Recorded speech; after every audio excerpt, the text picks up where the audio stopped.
ከአብዱላህ ኢብኑ መስዑድ እንደተነገረው ቀደምት ሙስሊሞች ረመዳንን ውስጣቸው ላይ ለሙስሊም ለወንድም እህታቸው ቅሬታ ኖሮ ከመቀበል በጣም ይጠነቀቁ ነበር ብለዋል። ሰሐቦች፣ ታቢዒዎች፣ ደጋግ ቀደምቶች ውስጣቸው ላይ ቂም ይዘው ጥላቻ ይዘው ቅሬታ ይዘው ረመዳንን አይቀበሉም ነበር። ቤትን ለረመዳን ብሎ ማጽዳት እየተለመደ ነው። ለረመዳን ልብስ መቀየር፣ አዲስ ልብስ መግዛት፣ ማጠብ፣ ጀለቢያ፣ ኮፍያ፣ መስገጃ ማዘጋጀትም የብዙ ሙስሊሞች ተግባር ነው። ይሄን ውጫዊ ዝግጅት ከማድረግ ይልቅ የውስጥ ንጽህና ዝግጅት ያስፈልጋል። ልብን ማጽዳት ያስፈልጋል።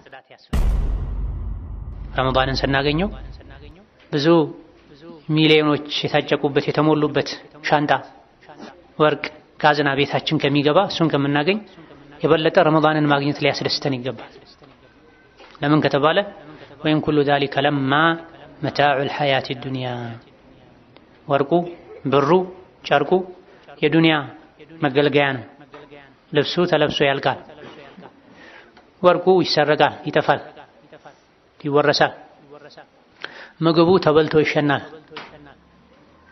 ወደ አኼራ ቀጥ ብሎ የሚሻገረው መልካም ስራ ነው ረመዳን ላይ ያለው። ረመዳንን እንደሌላ ጊዜ በተለይ ዘመን ወለድ በሆነው ሶሻል ሚዲያ ስልክ መጎርጎር ማሳለፍ ሒርማን ነው፣ አለመታደል ነው፣ የእድለ ቢስነት ምልክት ነው። አላህ ይጠብቀን። ረመዳንም ስልክ ላይ፣ ሻዕባንም ስልክ ላይ፣ ሸዋልም ስልክ ላይ፣ መስከረምም ስልክ ላይ፣ የካቲትም ስልክ ላይ። የስልክ ባሪያ ነህ እንዴ አብዱላህ? የስልክ ባሪያ ነሽ እንዴ አመተላህ? ከኛ ጋር እኮ ቀብር አይገባም ስልክ። ሱራጥን እኮ ደግፎ አያሻግረንም ስልክ። በዙሪያችን ላሉ ሰዎች ባለ ሚስቱ፣ ሚስት ለባሏ፣ ወላጅ ለልጆቹ ጊዜ የለውም። ነገር ግን ቻይና ላይ፣ ታይዋን ላይ፣ ዱባይ ላይ፣ ጀርመን ላይ፣ ግብጽ ላይ፣ ሞሮኮ ላይ ያለ ስራ ፈት ሰው ዝም ብሎ ለሚያጎርፈው ትርካ ምርኪ ከፍቶ ለማየት ለመሳቅ አስተያየት ለመስጠት ጊዜ አለ። ከእጃችን ስልክ ማይጠፋውን ያክል ቁርአን ከእጃችን ባይጠፋ ኖሮ መላኢካ የመጣ ሰላም የለንም። ህይወታችን የበረካ የሰላም የደስታ ህይወት ይሆንም። ምክንያቱም ረመዳን የዚክር የዱዓ የቁርአን ወር ነው፣ የሰደቃ ወር ነው። የወሬ የፊልም የድራማ የነሺዳ የመንዙማ የእንጉርጉሮ የእንቅልፍ የጫት ወር አይደል፣ የዒባዳ ወር። አመታዊ ገበያ ነው ያ አብዱላህ። አመታዊ ገበያ ታውቃለህ? የባህል ገበያ ብለው ሰዎች ይዘጋጃሉ። ቀናቶች ሲቀሩት ክፍለ ሀገር ሄደው ዕቃ ያመጣሉ፣ ቦታ ያዘጋጃሉ፣ ሰራተኛ ይጨምራሉ። ምን ሲሆን? የባህል ገበያ ሲሆን፣ የአመት ገበያ ሲሆን። ሀከዛ ረመዳን መውሲሙ ኸይር፣ የኸይር ገበያ በአመት አንዴ እንዲህ ማይገኝ። ፈስአሉ አህለ ዚክሪ ኢን ኩንቱም ላ ተዕለሙን።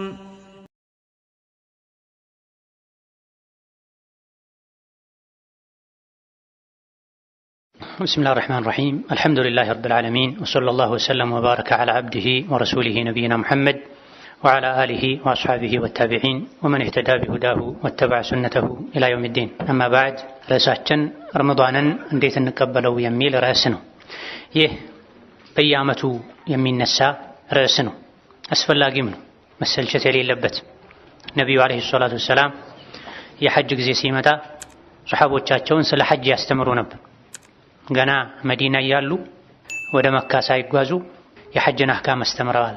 ከመካ እስከ መዲና በነበራቸው ጉዞም የሐጅ ስነ ስርዓቶችን ያስተማሩ ነው የተጓዙት። ረመዳን ሲመጣም እንደዚሁ ረመዳን መጣላችሁ፣ አላህ ቀኑን መጾም ግዴታ አድርጎባችኋል፣ ሌሊቱን መስገድ ሱና ተደርጎላችኋል። ረመዳን ወር ውስጥ አንዲት ሌሊት አለች። ያቺ ሌሊት በዛች ሌሊት የሚደረግ ዒባዳ በአንድ ሺህ ወር ከሚደረግ ዒባዳ ይበልጣል። በማዕና الحديث የዚህችን ሌሊት ኸይር የተነፈገ ሰው የአላህን ረሕመት የተነፈገ እድለ ቢስ ሰው ነው ይሉ ነበር ነብዩ ሰለላሁ ዐለይሂ ወሰለም ከማ ሩየ في الحديث። ስለዚህ ረመዳን ሲመጣ ሁሌም ስለ ረመዳን ቀደም ብሎ ማወቅ፣ መማር፣ መታወስ። የውድሕያ ጊዜ ሲመጣ፣ የዓረፋ ጊዜ ሲመጣ ስለ ዓረፋ አሽሩ ዘልሒጃ ህግጋቶች መማር፣ መታወስ አስፈላጊ ነው። ልጅ መዳር የፈለገ ሰውም እንደዚሁ ስለ ልጅ መዳር ልጅ የሚገርዝ ሰው ስለ ልጅ መገረዝ፣ አዲስ ሱቅ መክፈት የፈለገ ሰውም ስለሚከፍተው ስለሚሰራው የሥራ አይነት መማር አለበት። ያለ እውቀት በደመ ነፍስ በግምት ሥራ መስራት በሸሪዓ ወንጀል ነው፣ ከአላህ ጋር ሊያጣላ ይችላል። ለዚህ ነው አንዳንድ የፊቅህ ሊቃውንት የሶላት የሐጅ የተለያዩ ዒባዳዎችን አፈጻጸም መስፈርት ቅድመ ሁኔታ ሲያብራሩ አንዱ የሚጠቅሱት ቅድመ ሁኔታ መስፈርት ምንድነው? አፈጻጸሙን ማወቅ ይላሉ። ማዕሪፈቱ ከይፍየቲሂ ስለ ሶላትም ስለ ሐጅም ስለ ዑምራም ወዘተ ህጎች ያስቀምጣሉ፣ አደቦችን ያስቀምጣሉ። ይህ ተግባር ውስጥ ከመግባት በፊት መሟላት ያለባቸው ነገሮች ብለው 1 2 3 4 5 ያሉ ዘርዝረው አንዱ ምንድነው? ማዕሪፈቱ ከይፍየቲሂ አፈጻጸሙን ማወቅ ይላል። አፈጻጸሙ ሳይታወቅ የሚገባበት ዒባዳ ይበላሻል። በትክክል ነው የሰራኸው፣ አጉድለሃል፣ ጨምረሃል፣ የምታውቀው ነገር የለም። ስለዚህ በየጊዜው ረመዳን ሲመጣ ከይፈ ነስተቅቢሉ ረመዳን ጊዜ ማያልፍበት አስፈላጊ የሆነ ጉዳይ ነው። ማናውቀውን እናውቅበታለን፣ የረሳነውን እናስታውስበታለን፣ የተሳሳትነውን እናርምበታለን። ሰው ረሽ ነው፣ ይረሳል። ትናንት የተማርነውን ዛሬ እንረሳለን። ትናንት የሰማነውን ሩቡን ልንረዳ እንችላለን፣ ሌላውን እንረሳለን። ስለዚህ ተክራር ያስፈልጋል፣ መደጋገም ያስፈልጋል። እነሆ ሻዕባን እየተገባደደ ይገኛል። ስለ ሻዕባንም ነቢዩ አለይሂ ሰላቱ ወሰላም አስቀድመው ተናግረዋል። ሻዕባን 15ኛው ሌሊት ላይ አላህ ተባረከ ወተዓላ ባሮቹን በሙሉ ይምራል። በአላህ ያሻረከና ከወንድም ከእህቱ ጋር የተጣላ ሰው ሲቀር አሊያ ደግሞ የቢድዓ ሰው ሲቀር ተብሏል። ሙሻሂን የሚለው ከወንድሙ ከእህቱ ጋር የተጣላ ተብሎም ተፈስሯል። ሙሻሂን ማለት እንዳጠቃላይ ከአህለ ሱና ጋር የተጣላ የቢድዓ ሰው ተብሎም ተፈስሯል። ይህ ማለት ሻዕባን 15 ከመምጣቱ በፊት የሰው ልጅ ከጌታው ጋር ያለውን ግንኙነት ማስተካከል፣ ከነቢዩ ጋር ከሱና ጋር ያለውን ግንኙነት ማስተካከል። እኔ ምን ቢድዓ አለብኝ? ቢድዓ ያለበት ሰው አይማርም ተብሏል። እኔ ምን ሽርክ አለብኝ? ሽርክ ያለበት ሰው አይማርም ተብሏል። ይሄ ከአላህ ጋር ከነቢይ ጋር ሊኖረን የሚገባ ግንኙነት ነው። ተውሂድ ላይ ሱና ላይ መሆን አለብን። ከቢድዓ ከአዲስ ፈጠራ ስራን ሰው እንዲያልኝ ብሎ ከመስራት ጠርተን ጥርት ያለ ተውሂድን ይዘን ልንኖር ይገባናል። ሁሌም ይበልጥ ደግሞ የምህረት አጋጣሚ ሲመጣ ሻዕባን 15 የምህረት ቀን ነው ተብሏል። ሐዲሱን ሶሒህ ነው ضعيف ነው ትንሽ ኺላፍ አለበት። አልባኒን ጨምሮ የተወሰኑ ሊቃውንት እነ ሹዐይብ አልአርናውጥ አልኢማም አልአልባኒ ሌሎችም ሶሒህ ብለውታል። ሻዕባን 15ኛው ሌሊት ላይ አላህ ሁሉንም ይቅር ይላል። በአላህ ያሻረከ የሽርክን ወንጀል የሰራ ቢድዓ የሰራ ባንዱ ማዕና ከወንድም እህቱ ጋር የተቆራረጠ ሲቀር ተብሏል። ሻዕባን ላይ ስራ ወደ አላህ ይቀርባል ተብሏል። የዓመቱ ስራ ሻዕባን ላይ ነው ወደ አላህ የሚቀርበው። ሳምንታዊው ስራ ሰኞና ማክሰኞ ነው ወደ አላህ የሚቀርበው። ዕለታዊው ስራ ዐስርና ፈጅር ላይ ነው ወደ አላህ የሚቀርበው። ሐዲስ ላይ ተነግሯል። የቀን ስራ ዐስር አካባቢ ወደ አላህ ይወጣል። የማታ ስራ ፈጅር ላይ ወደ አላህ ይወጣል። የሳምንቱ ስራ ሰኞና ሐሙስ በሳምንቱ ሁለት ይወጣል። የዓመቱ ስራ ሻዕባን ላይ ወደ አላህ ይቀርባል። ታዲያ ስራው ቀርቦ ሲታይ ከወንድሙ ጋር የተጣላ ከእህቱ ጋር የተጣላ ዞር አድርጉት፣ ይህን እስኪታረቅ ድረስ አቆዩት ይባላል። ስራው አይቀርብም፣ አላህ ዘንድ አይታይለትም፣ አያልፍለትም። እንደዚሁ ደግሞ ሻዕባን ላይ ነቢዩ አለይሂ ሰላቱ ወሰላም ጾም ያበዙ እንደነበረ ተነግሯል። ለምንድን ነው ሻዕባን ላይ ጾም ያበዙ ሲባሉ ስራ ወደ አላህ የሚቀርብበት ወር ነው። ጾመኛ ሆኜ ስራዬ አላህ ዘንድ እንዲቀርብ እንዲታይልኝ ፈልጋለሁ ብለዋል። ሰኞና ሐሙስ ስራ ወደ አላህ ሲቀርብ የተጣላ ሰው ስራ ማይታይለት ከሆነ ሻዕባንም የተኮራረፈ ሰው የሰራው ስራ አይታይለትም ማለት ነው፣ አይቀርብለትም፣ ወደ አላህ አይወጣም ማለት ነው። ስለዚህ ከረመዳን ዝግጅት አንዱ የሻዕባን ዝግጅት ነው። ለሻዕባንም ዝግጅት ያስፈልገዋል። በመጾም በመቅራት ተውበት በማድረግ ሰደቃ በመስጠት ባለሀብት ዘካ በማውጣት ድሃዎች እንዳይቸገሩ ለረመዳን አስቤዛ የቤት ወጪ እንዲያገኙ ሻዕባን ላይ ሰደቃ ነው ዘካ ማውጣት ጊዜው ከሻዕባን ጋር ተቀራራቢ የሚሆንለት ሰው የዘካ አመቱ ከሻዕባን ጋር ተቀራራቢ የሚሆንለት ሰው ሻዕባን ላይ ቢያወጣ ጥሩ ነው። ወይላ አብዛኞቹ ደጋግ ሙስሊሞች ቀደምቶች ያወጡ የነበረው የአመቱ መጀመሪያ ሙሐረም ላይ ነበር። ብዙ ሰው ግን አሁን በዘመናችን ረመዳን ላይ ነው የሚያወጣው። ረመዳን ዘካውን ማውጣት ሱናና ተጨማሪ ሰደቃን እንዳያበዙ እንቅፋት ይሆናል። ንግድ በጀመርክበት ጊዜ ከተቻለ በሻዕባን ዋጅቡን ዘካህን አውጣ። አቅም ያለው ሰው ረመዳን ላይ እጅህ የያዘውን ሱና ተጨማሪ ሰደቃ ነው መሰጠት ያለበት እንጂ አስቀድሞ ማዘግይቶም አብዛኛው ሰው ረመዳን ላይ ነው ዘካ ማውጣትን የሚወደው። ዘካን ረመዳን ላይ ማውጣት ልዩ አጅር ልዩ ትሩፋት አለው የሚል ዘገባ የለም። ረመዳን ላይ ኸይር ማብዛት ይወደዳል። አው ኸይር ማብዛት ይወደዳል። በበጎ ፈቃደኝነት የምታደርገውን ኸይር ነው። ዘካ ልክ እንደ ሶላት በጊዜ የተገደበ ግዴታ ነው። አመቱ በሞላበት ጊዜ ነው ዘካ መውጣት ያለበት። ሆኖ ተጠጋግቶ ሻዕባን ላይ ብታወጣ ጥሩ ነው። ምስኪኖችን ለረመዳን እንዲዘጋጁ ያግዛቸዋል። ተጠጋግቶ ትንሽ አስቀድመህ ረመዳን ላይ ብታወጣ እንዲሁ ረመዳን ላይ ኸይር ስራ ይበልጥ ይወደዳል ስለሚል ችግር የለውም። ግን ሱናውን ሰደቃ መሸፈኛ መደረግ የለበትም። ዋጅቡን ዘካህን እንደ ግዴታ አውጣ። ሰደቃ ብዙ ነው የተባለው ከሰደቃው ከዘካው በተጨማሪ ሰደቃ አውጣ። በዚህም ዝግጅት ያስፈልጋል። አፍ በመባባልም ዝግጅት ያስፈልጋል። ከአብዱላህ ኢብኑ መስዑድ እንደተነገረው ቀደምት ሙስሊሞች ረመዳንን ውስጣቸው ላይ ለሙስሊም ለወንድም እህታቸው ቅሬታ ኖሮ ከመቀበል በጣም ይጠነቀቁ ነበር ብለዋል። ሰሐቦች፣ ታቢዒዮች፣ ደጋግ ቀደምቶች ውስጣቸው ላይ ቂም ይዘው ጥላቻ ይዘው ቅሬታ ይዘው ረመዳንን አይቀበሉም ነበር። ቤትን ለረመዳን ብሎ ማጽዳት እየተለመደ ነው። ለረመዳን ልብስ መቀየር፣ አዲስ ልብስ መግዛት፣ ማጠብ፣ ጀለቢያ፣ ኮፊያ፣ መስገጃ ማዘጋጀትም የብዙ ሙስሊሞች ተግባር ነው። ይሄን ውጫዊ ዝግጅት ከማድረግ ይልቅ የውስጥ ንጽህና ዝግጅት ያስፈልጋል። ልብን ማጽዳት ያስፈልጋል። አላህ ተባረከ ወተዓላ ቆሻሻ ልብ ውስጥ ኢማን አያስቀምጥም። አላህ ተባረከ ወተዓላ ቆሻሻ ልብ ውስጥ ኢማን አያስቀምጥም። የቂን አያስቀምጥም። የሱን ውዴታ አያስቀምጥም። ቆሻሻ ልብ ለኩራት፣ ለምቀኝነት፣ ለጥላቻ መሰል ሸይጣን ለሚወዳቸው ባህሪዎች ነው እንጂ የሚበጀው ቆሻሻ ልብ ለመልካሙ የጀነት ዋጋ ለሆነው ለውዴታ፣ ለራህመት፣ ለኢማን፣ ለኹሹዕ አይበጅም።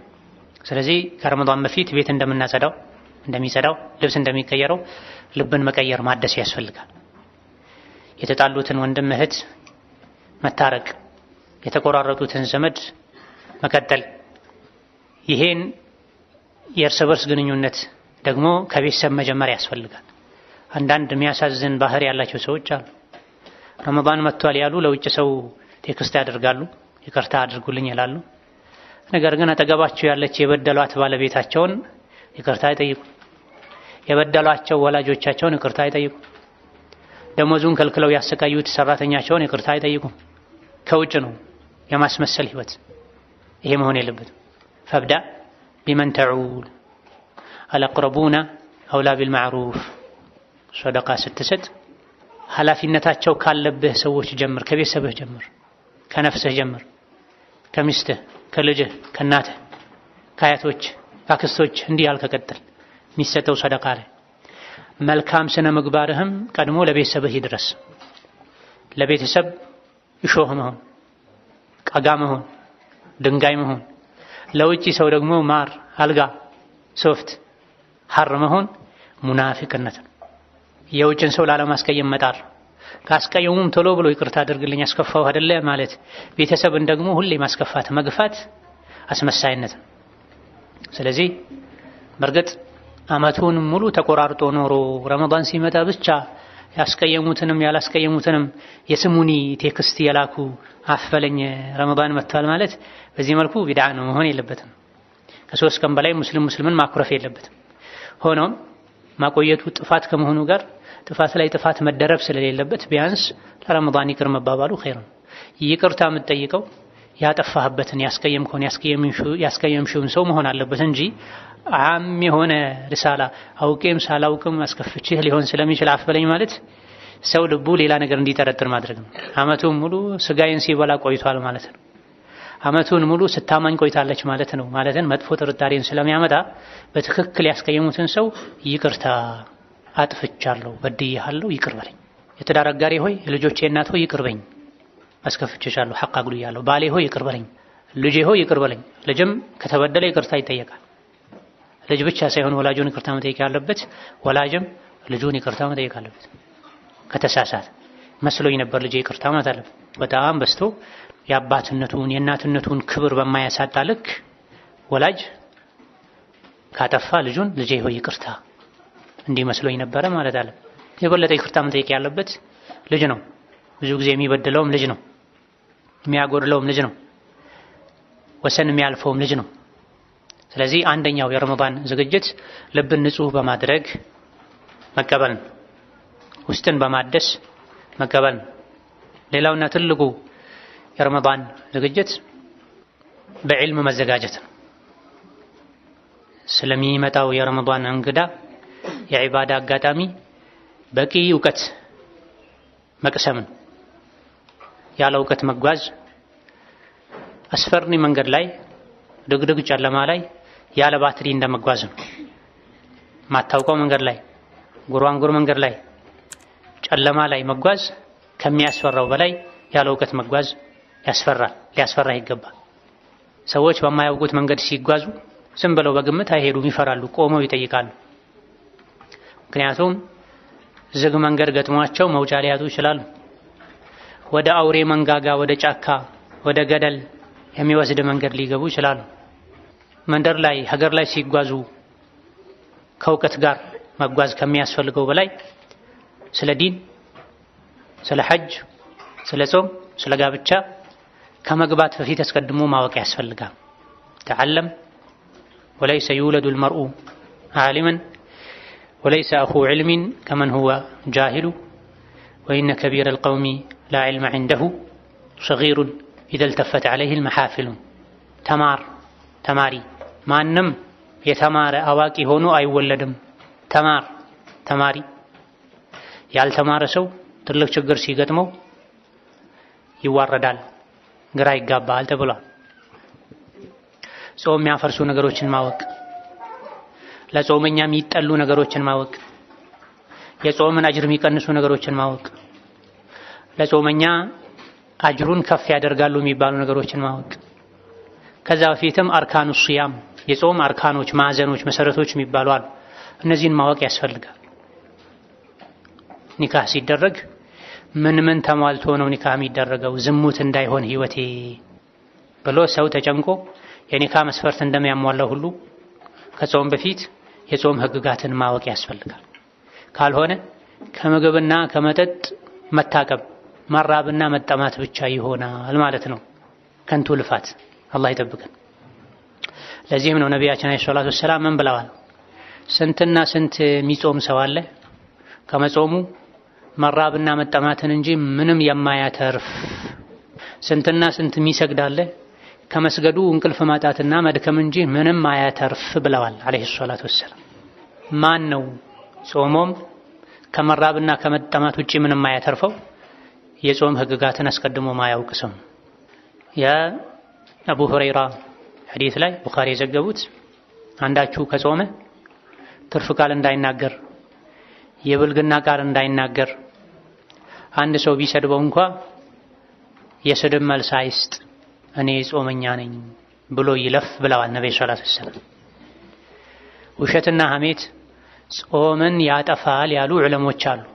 ከታቢዒዎች ጀምሮ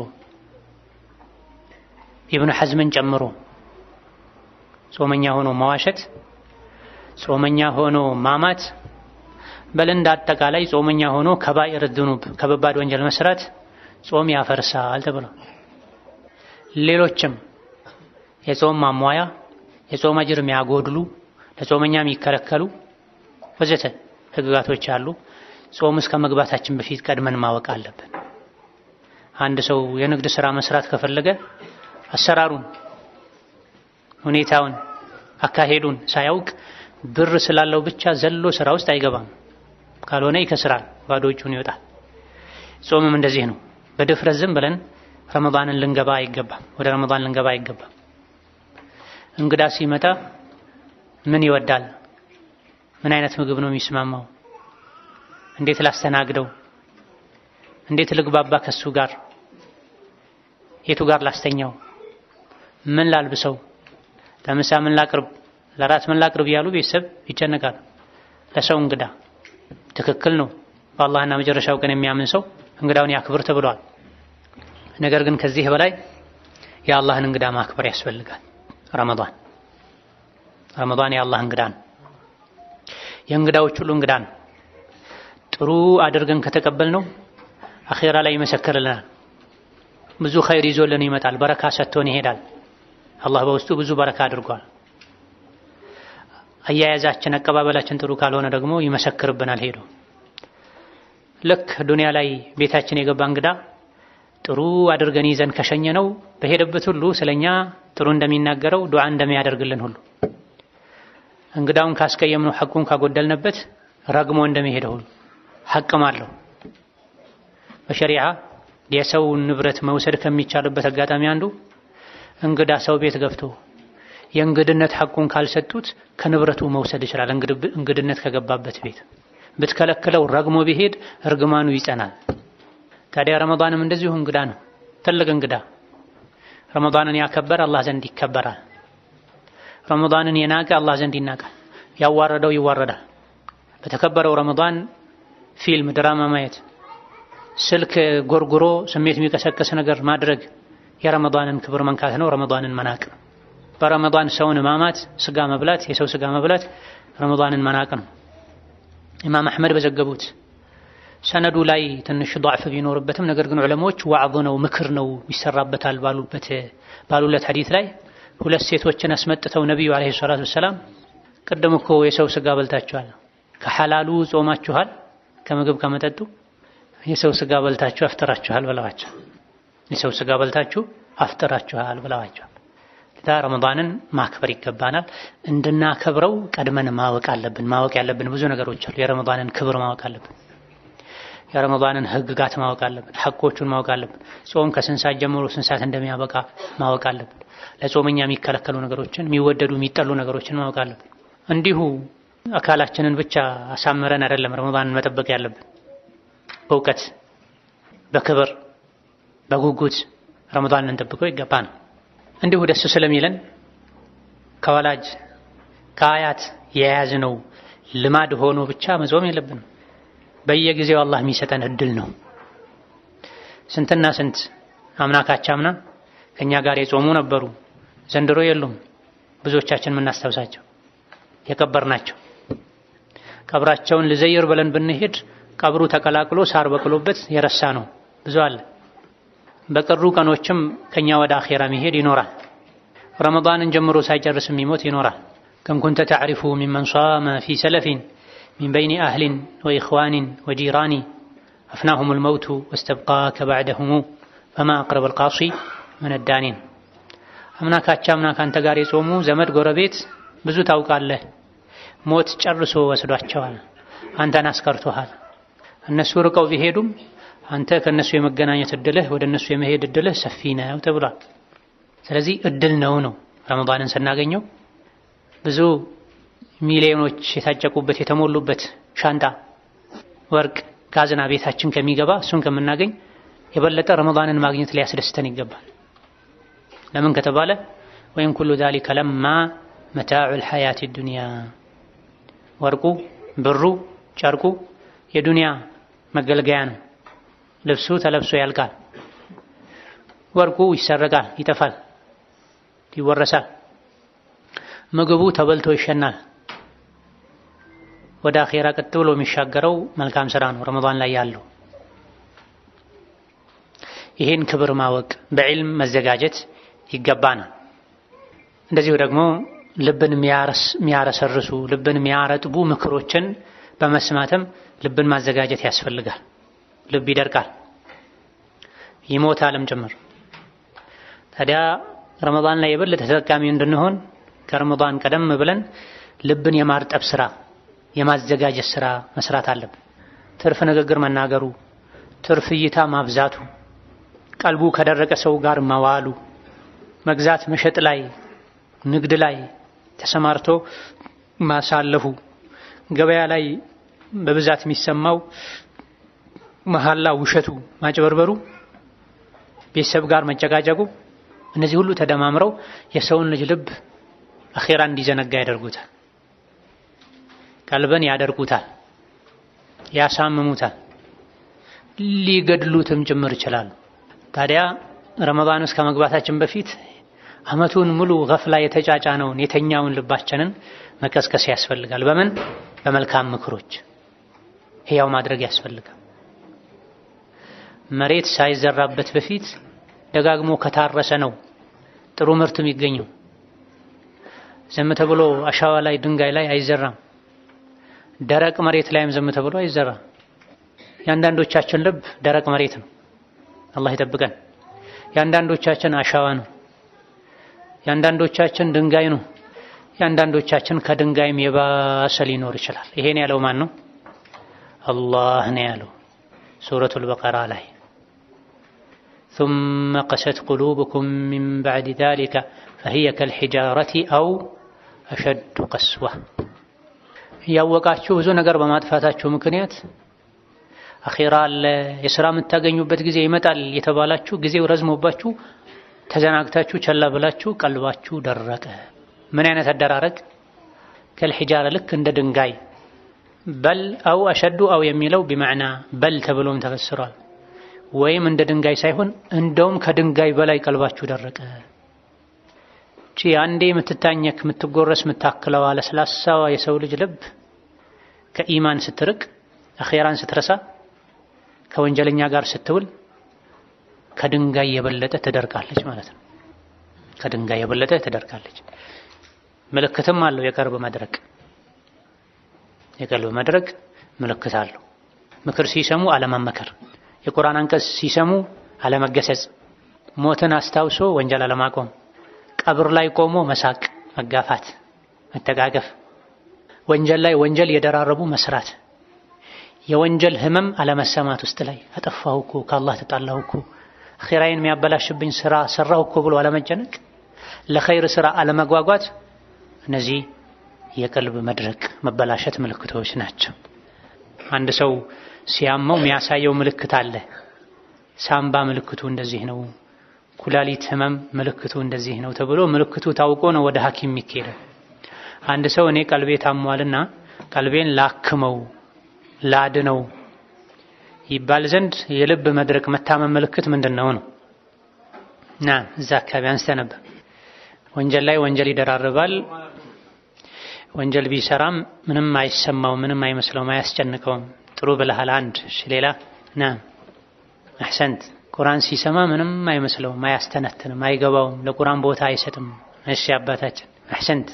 ቀብር ላይ እንኳን ሆኖ የሞተን ሰው ሊቀብር ሄዶ ሚስቅ ሰው አለ፣ ተቃቅፎ ሚሳሳም ሰው አለ፣ ስልክ የሚያወራ ሰው አለ። በዚህች አላህ በሰጠኝ አይኔ ቀብር ላይ ቆሞ ስጋራ የሚያጨስ ሰው አይቻልም። በዚህ አላህ በሰጠኝ አይኔ ሰው ሲቀበር የሚሸፈን ጨርቅ አለ አይደል? ጨርቁን የያዘ ሰው ስልክ ሲደወልለት ጥሎት ሄዶ 20 ሺህ ሲለው አይ 30 ሺህ አድርግ ሲል ሰምቻለሁ። እዛው ሁለት እርምጃ ተራምደው። ይሄ የቀልብ መሞት ምልክት። እነ ሐሰኑል በስሪ ሌሎችም ደጋ ቀደምቶች ሰው ቀብረው ከመጡ ምሳ አይበሉም ነበር፣ እራት አይበሉም ነበር። እራት ቀርቦ ቤተሰብ ሲጠብቃቸው ብሉ፣ እኔ ዛሬ ያየሁት ክስተት አለ ለሱ ዘጋጃለሁ ይሉ ነበር። ደጋ ቀደምቶች ዘንድ ለቅሶ ቤት የሄደ ሰው የሟች ቤተሰብ ማን እንደሆነ አያውቅም ነበር። ይሆነ ማጽናናት ፈልጎ አላህ ሰብር ይስጣችሁ ብሎ ፈልጎ የሟች ቤተሰብን ለቅሶ ሊደርስ ከመጣ ሰው መለየት አይችልም ነበር። ሁሉ ማዝኖ ለነፍሱ እያለቀሰ ማለት ነው። አብዱላህ ኢብኑ መስዑድ ቀብር ላይ ሚስቅን ሰው አይተው ወላሂ ሁለተኛ አላናግርህም ቀብር ላይ ትስቃለህ እንደ ይሉ ነበር። ዛሬ ከቀልብ መድረቅ ብዛት የመጣ ለቅሶ ቤትና ሰርግ ቤትን መለየት እየከበደ ነው። فالله المستعان. نعم ሌላ ማን ነበር እጅ ያነሳው? نعم احسنت. ለኸይር አይነሳሳም፣ ለመልካም ስራ አይነሳሳም፣ ለኸይር ፍላጎት አይኖርም። نعم ምክር ሲሰጠው አይቀበልም፣ አያደምጥም፣ ወደ ልቡ አይገባም፣ ሌላ ዓለም ነው የሚኖረው። እዘን እነዚህና ሌሎችም የቀልብ መድረቅ ምልክቶች አሉ። እነዚህ ምልክቶች ከታዩብን አንዱ ከታየብን ሌሎችም ምልክቶች አሉ። ለጊዜው የጠቀስነው ነው እንጂ ከረመዳን በፊት አስቀድመን ይሄን ቆሻሻ ከልባችን ማስወገድ ይኖርብናል። ሐሳብ ከሚሰርቁ ነገሮች ደግሞ ነፃ መሆን አለብን። ሌላኛው የረመዳን ዝግጅት ይሄ ነው። የዓመት እረፍት የሚባል ነገር አለ ስራ ዓለም ላይ። ማንኛውም ተቀጥሮ የሚሰራ ሰው፣ ድርጅት ላይ የሚሰራ ሰው፣ የመንግስትም የግል ድርጅት ላይ የዓመት እረፍትም ይባላል። ሰራተኛ የሆነ ሰው ለረመዳን ቢችል የዓመት እረፍቱን ቢወስድ፣ የግሉን ስራ የሚሰራ ሰውም ረመዳንን ወሩን ሙሉ እንኳን ማረፍ ባይችል ሰዓቱን ቢቀናንስ፣ ስራ ምገባው በዚህ ሰዓት ነው፣ በዚህ ሰዓት ደግሞ ወጣለሁ፣ ለረመዳን ግማሽ ቀን ከሰራው ይበቃኛል፣ እስከ አሱር ቢበዛ ሰራለሁ፣ አሱር መስጂድ ሰግጄ ቶሎ ወደ ቤቴ ገብቼ ቤት ውስጥ ቁርአን ቀራለሁ፣ ቤቴ ጎረቤት ያለው መስጂድ ላይ ቁርአን ቀራለሁ፣ ቶሎ አፍጥሬ ከመግሪብ እስከ ኢሻ ይሄን ያክል ቀራለሁ፣ ከኢሻ በኋላ ከተራዊህ በኋላ በጊዜ ተኝቼ ከሱሁር በፊት ተነስቼ ይሄን ያክል ቀራለሁ ሰግዳለሁ መባል ፕሮግራም ማውጣት ያስፈልጋል። ይሄ ረመዳንን የማክበር አንዱ ምልክት ነው። ረመዳንን እንደሌላ ጊዜ በተለይ ዘመን ወለድ በሆነው ሶሻል ሚዲያ ስልክ መጎርጎር ማሳለፍ ሒርማን ነው፣ አለመታደል ነው፣ የእድለ ቢስነት ምልክት ነው። አላህ ይጠብቀን። ረመዳንም ስልክ ላይ፣ ሻዕባንም ስልክ ላይ፣ ሸዋልም ስልክ ላይ፣ መስከረምም ስልክ ላይ፣ የካቲትም ስልክ ላይ። የስልክ ባሪያ ነህ እንዴ አብደላህ? የስልክ ባሪያ ነሽ እንዴ አመተላህ? ከኛ ጋር እኮ ቀብር አይገባም ስልክ። ሱራጥን እኮ ደግፎ አያሻግረንም ስልክ። በዙሪያችን ላሉ ሰዎች ባለ ሚስቱ፣ ሚስት ለባሏ፣ ወላጅ ለልጆቹ ጊዜ የለውም። ነገር ግን ቻይና ላይ፣ ታይዋን ላይ፣ ዱባይ ላይ፣ ጀርመን ላይ፣ ግብጽ ላይ፣ ሞሮኮ ላይ ያለ ስራ ፈት ሰው ዝም ብሎ ለሚያጎርፈው ትርካ ምርኪ ከፍቶ ለማየት ለመሳቅ አስተያየት ለመስጠት ጊዜ አለ። ከእጃችን ስልክ ማይጠፋውን ያክል ቁርአን ከእጃችን ባይጠፋ ኖሮ መላኢካ የመጣ ሰላም የለንም። ህይወታችን የበረካ የሰላም የደስታ ህይወት ይሆንም።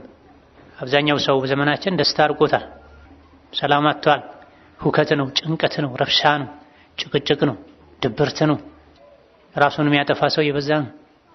ራሴን ላጠፋ ነው እያለ በመኖርና በመሞት መሃል ያለ ሰው ብዙ አለ።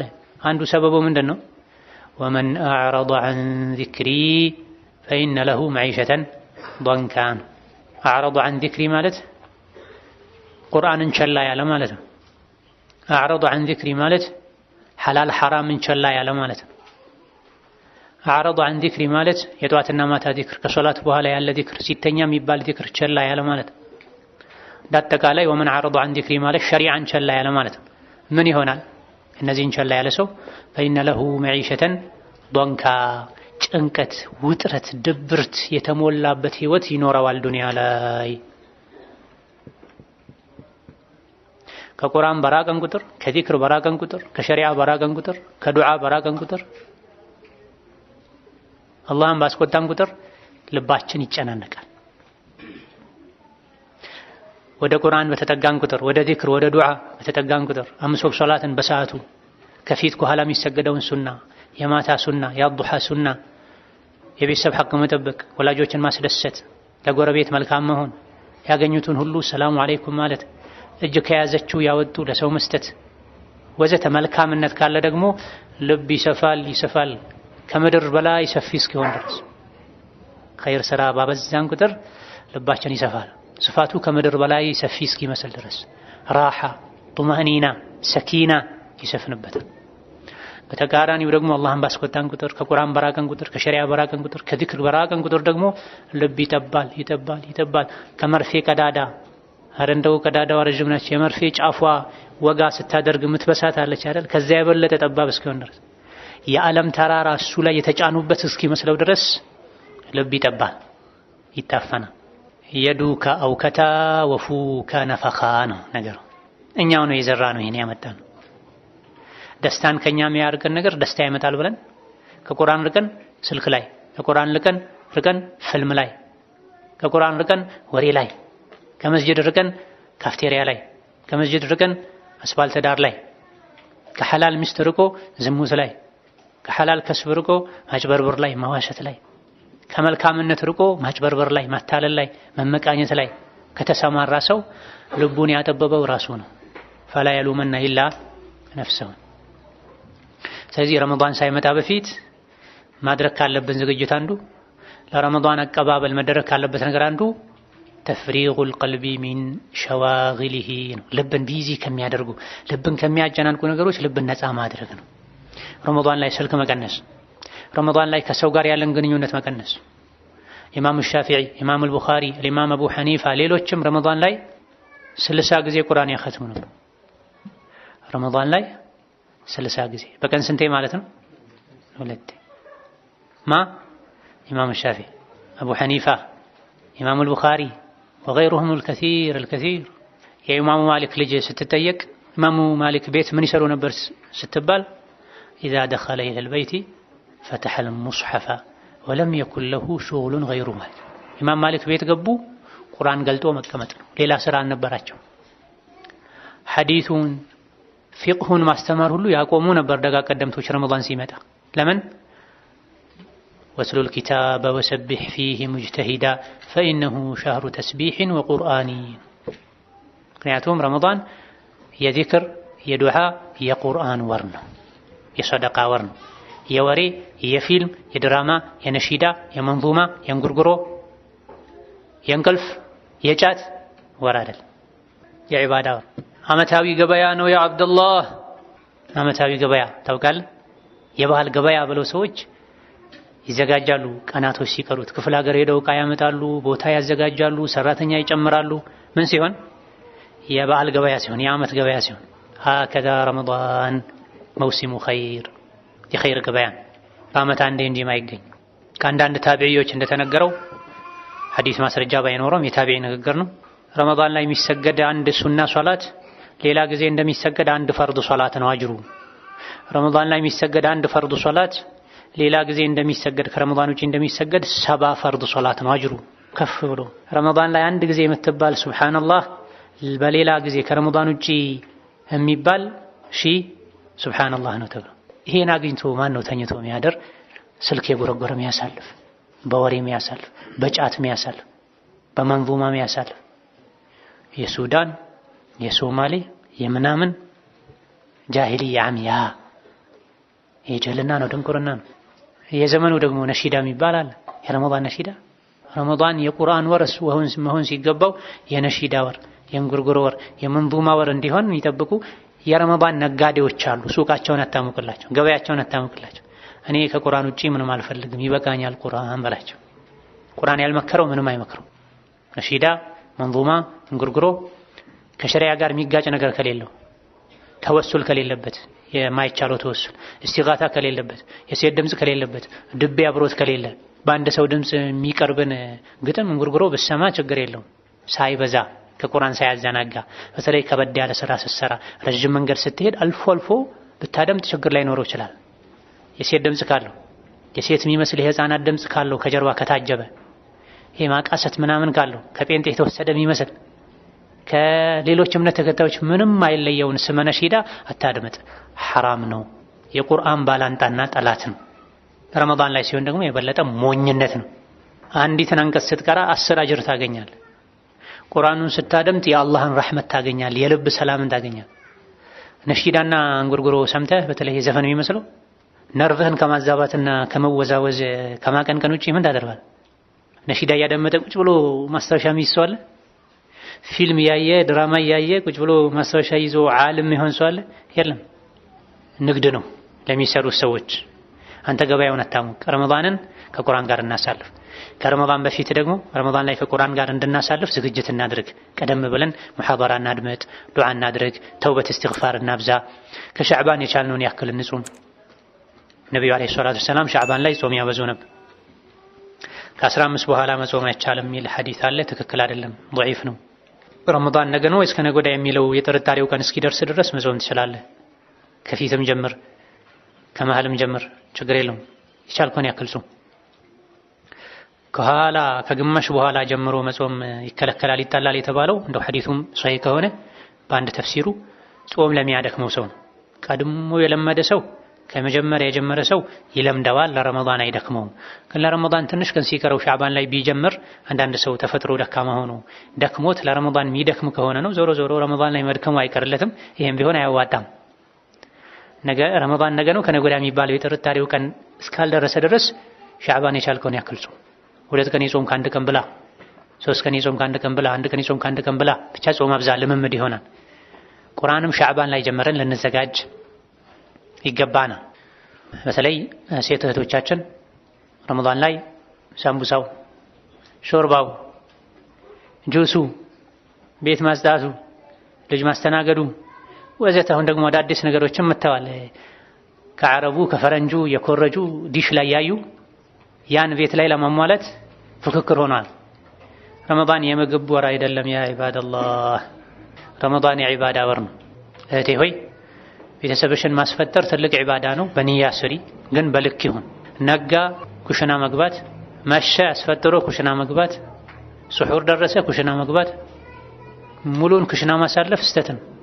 ሴትም እንደዚሁ ለረመዳን ዝግጅት ልታደርግ ይገባል። በዚህ ሰዓት ቁርአን ቀራለሁ፣ በዚህ ሰዓት ሱና ሶላት ሰግዳለሁ፣ በዚህ ሰዓት ቁጭ ብዬ ከልጆቼ ጋር ቁርአን እማማራለሁ፣ በዚህ ሰዓት አነባለሁ። ይህ ሁሉ ሰዓት ከየት ይመጣል?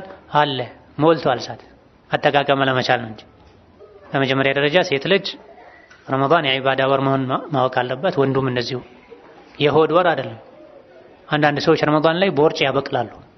ሌላ ጊዜ የማይበሉትን ረመዳን ላይ ይበሉ። ምኑ ተጾመ? የቁርሱ ስሁር ላይ ይካሳ፣ የምሳና የአራቱ ፍጡር ላይ ይካሳ። ከተራዊህ መተው ምግብ የሚጭኑ ሰዎች አሉ፣ የማይሄዱም አሉ። ኢሻ ሰግደው ሮጠው ቤት የሚገቡ የሚበሉ፣ ጫት የበሉ የሚያሳድሩ የሚያሳልፉም አሉ። የስተት ነው። ጾምና ጫት ፈጽሞ አብሮ አይሄድም። ጫት ያደክማል፣ ያፈዛል፣ ጀማ ያስመልጣል፣ ብዙ በሽታ ያመጣል፣ ገንዘብ ያስወጣል፣ ጥርስ በሽተኛ ያደርጋል። የበዛ ሲሄድ አማኑኤል ይወስዳል። አብዛኛው የአማኑኤል ታካሚ በጫት ምክንያት ነው ተብሏል፣ ጥናት ተደርጎ። አብዛኛው የአእምሮ ህሙማን ሕክምና ላይ ያለ ሰው የአእምሮ ታማሚ መነሻ የሆነው ምንድነው? ናም ጫት ነው። ጫት ነው፣ ኸይር የለውም ጫት። ደሊልም ማስረጃም የለውም። ኢንሻአላህ አሁን ህዝቡ እየተረዳ ነው። ደሊልም ማስረጃም የለውም። በተለይ ረመዳን ላይ የሚሆን ሌላ ጊዜ መስጂድ ይዞ ገብቶ መቃም አላህን አለመፍራት ነው። የአላህን ቤት ክብር መንካት ነው። የዱዓ መሳሪያ ነው ብሎ መናገር ደግሞ ከአላህና ከመልእክተኛው ቀደም ማለት። የዱዓ መሳሪያን ዱዓ ሙስተጃብ እንዲሆን ሰበብ የሚሆኑ ነገሮችን አላህና መልእክተኛው ነግረውናል። ጫት የሚል ነገር የለም። ጫት ወይም ቃት የሚባል ነገር የለም። በአረብኛ ቃት ነው የሚሉት። የመን አካባቢ ፍየሎች በልተውት ነው የተለመደው ይባላል። ሁለት ሰዎች ፍየል እያገዱ የሆነ ጊዜ ላይ ማታ ማታ ምንም ፍየሎች አላስተኛ ሲሏቸው እረኞቹ ጥናት ማድረግ ጀመሩ። አንዳንዴ የጮሁ ያድራሉ፣ እያስካኩ የጮሁ እየተጋፉ እረኛ አላስተኛ ይላሉ። አንዳንዴ ደግሞ በሰላም ያድራሉ። ስለዚህ ያኔ በነበራቸው የአእምሮ ምጥቀት እውቀት ልክ ምን በልተው የዋሉ ቀን ነው ሳይተኙ የሚያድሩት፣ ምን በልተው የት ያገድናቸው ቀን ነው ተኝተው የሚያድሩት ብለው ተመራመሩና ጫት ቅጠል ያለበት አካባቢ ላይ ውለው ጫት ሲበሉ የዋሉ ቀን ፍየሎች ማታውን ሳይተኙ ያድራሉ። መርቅ ነው ማለት ነው። ጫት ወደ ሌለበት አካባቢ ታግደው የዋሉ ቀን ደግሞ በሰላም ተኝተው ያድራሉ። ይሄ ታሪክ ተሰማ። ከዛ በኋላ አንዳንድ የሚያጠኑ የሚማሩ ሰዎች እኔም እንደ ፍየሏ ሳልተኛ እንዳደረ ትንሽ አፌ ላይ ሊያዛት ብለው ጀመሩት። ከዛ በኋላ ደግሞ የሚያጠኑ ሰዎች ላለመተኛት የጀመሩትን ሌሎች ደግሞ ለዒባዳ ይጠቅመናል ብለው ጀመሩት። በዚህ መልኩ ነው ሰርጎ የገባው። ሰርጎ ገብ ነው፣ መጤ ነው። ቡኻሪ ላይ የለም፣ ሙስሊም ላይ የለም፣ አቡ ዳውድ ላይ የለም፣ ሰፊና ላይ፣ አቢ ሹጃዕ ላይ፣ ባፈዱል ላይ ሩቅም ሳንሄድ የለም። መርዝ ነው፣ ነቀርሳ ነው። ወጣቱን የሚያሽመደመድ እሱ ነው። ፈዛዛ ደንዛዛ የሚያደርግ እሱ ነው። በተለይ ረመዳን ላይ መራቅ አለበት፣ ከመስጂድ መራቅ አለበት። ጎጂም ነው። ዛሬ አንዱ ስር 300 ነው፣ 400 ነው፣ 500 ነው አላውቅም። እሱን የ300 የ400 የ500 ብብቱ ላይ አጭቆ ቤት ገብቶ ይቅማል። ሚስቱ ሽሮ መቃም እንኳን አችልም የላት። ሽሮ ያመጣል ብላ አስጠብቅ፣ እሱ ጫት አቅፎ ይመጣል። የለም እኮ ሌላ ዓለም ሄዷል ማለት ደነዝ ሆኗል ማለት ፈዟል ማለት። ሲቅም ግን ዓለም ይገለጥለታል። እዚያ ጋር የቆመ ሲኖትራክ፣ እዚህ ጋር የቆመ ትራክተር፣ እዚህ ጋር የቆመ ላንድ ክሩዘር ነው ምንድነው አሁን ከዛ በኋላ የመጡ መኪናዎች ይታዩታል። በህልሙ ማለት ነው፣ በውን ህልሙ። ይሄ የውሸት ዓለም ላይ መኖር ማለት ነው። ይሄ ነው የጫት ሰው ሀያቱ። ማታ እየቃዠ ያድራል፣ ቀን ተኝቶ ይውላል። ሲነቃ ስራ በመስራት ያልዛለ እጁ ሚስቱን በመደብደብ ይዝላል። ልጆቹ የትም ናቸው። አባት ያላቸው አባታቸውን ጫት ቀምቷቸው ማሰብ እንዲሳኑ አድርጎት ይሄ ነው ሐሉ። ጫት ለመቃም 5 ሰዓት 6 ሰዓት 7 ሰዓት ይቀመጣል። ዒልም ለመስማት 1 ሰዓት መቀመጥ ያቅተዋል። ተራዊህ ለመስገድ 1 ሰዓት ተኩል መቆም ይከብደዋል። ከሰገደም እና አዕጠይናከ አልከውተር ፈሰሊ ሊረቢከ ወንሐር ኢነ ሻኒአከ ሁወል አብተር ወላሁ አክበር ሰሚዐ አላሁ ሊመን ሐሚደሁ አላሁ አክበር ወሰላሙ ዐለይኩም ወረሕመቱላህ ወደ ቤት ጫትና ዕጣን። ይሄ ነው ሶላት። ነብዩ አለይሂ ሰላቱ ወሰላም እግራቸው እስኪያብጥ ነበር የሚቆሙት። አብዱላህ ኢብኑ መስዑድ፣ ሁዘይፈት ኢብኑ ልየማን የተለያዩ ሰሓቦች ከነቢ ጋር የሌሊት ሶላት ሰግደው ነበር። ምን አሉ? ሱረቱል በቀራን ጀመሩ። ነብዩ አለይሂ ሰላቱ ወሰላም ከሱረቱል በቀራ 100 አንቀጽ ቀርተው ሩኩዕ ይወርዳሉ አልኩኝ፣ አለፉት። ጨርሰውት ሩኩዕ ይወርዳሉ አልኩኝ፣ አለፉት። ማኢዳን ቀሩ፣ ኒሳን ቀሩ። መቆመቃተው ሰሓባው ተንቀጠቀጠነት። መጥፎ ነገር አሰብኳል። ምን አሰብኩ ሲሉት ነብዩን ትቻቸው ሶላቱን አቋርጬ መሄድ አሰብኳል። ይሄ ነበር የነብዩ ሶላት። እውነት የነብዩ ወዳጆች ከሆነ አንዴ በቆሙበት ሩኩዕ ሳይወርዱ ሱረቱል በቀራን፣ ሱረቱ አሊ ዕምራንን፣ ሱረቱል ኒሳን፣ ሱረቱል ማኢዳን 5 ጁዝ ነው። ይሄን ብትቆጥረው 5 ጁዝ አካባቢ አንዴ ቆመው 5 ጁዝ ነበር ቀርተው ሩኩዕ የሚወርዱት። ሩኩዑሳ አላሁ አክበር ሰሚዐ አላሁ ሊመን ሐሚደሁ እንኳን ነበር። ሩኩዕ ወርደው ራሱ ከሩኩዕ በፊት ቆመው 5ቱን ሱራ የቀሩበትን ያክል ጊዜ ሩኩዕ ላይ ያሳልፉ ነበር። ላኢላሃ ኢላላህ። እኛ የት ነው ያለነው? ምን አይነት ዒባዳ ነው የምናደርገው? ቤተኛው ስራችን ነው ጀነት እንገባለን ብለን የምናስበው? 5 ጁዝ ለመቅራት በእኛ በደካማ ሰው አቀራር ከዙህር እስከ ዐሱር ሊወስድ ይችላል። በፈጣን ሰው በጎበዝ ምላሱ ቁርአንን በለመደ አይኑ ቁርአንን በለመደ ልቡ አእምሮ ከቁርአን ጋር በተዋሃደ ሰው አቀራር 1 ጁዝ ለመቅራት 20 ደቂቃ በቂ ነው። በመካከለኛ ፍጥነት እስከ 30። ታዲያ 5 ጁዝ ለመቅራት ስንት ሰዓት አስፈለገ ማለት ነው? 2 ሰዓት ተኩል አካባቢ ማለት ነው። 2 ሰዓት ከምን 2 ሰዓት ተኩል አካባቢ። ይሄ ፈጣን ለሆነ ሰው፣ ለመመድ ላለው ሰው፣ ደካማ ሰው አመቱን ሙሉ ቁርአንን ዞር ብሎ ማያይ ሰው ሳምንትም ሊፈጅበት ይችላል እንበል። ከዙህር እስከ ዐሱር ማለት ነው በሰነፍ ሰው አቀራር። ያው ደግሞ ነብዩ ቀስ ብለው ነበር የሚቀሩት።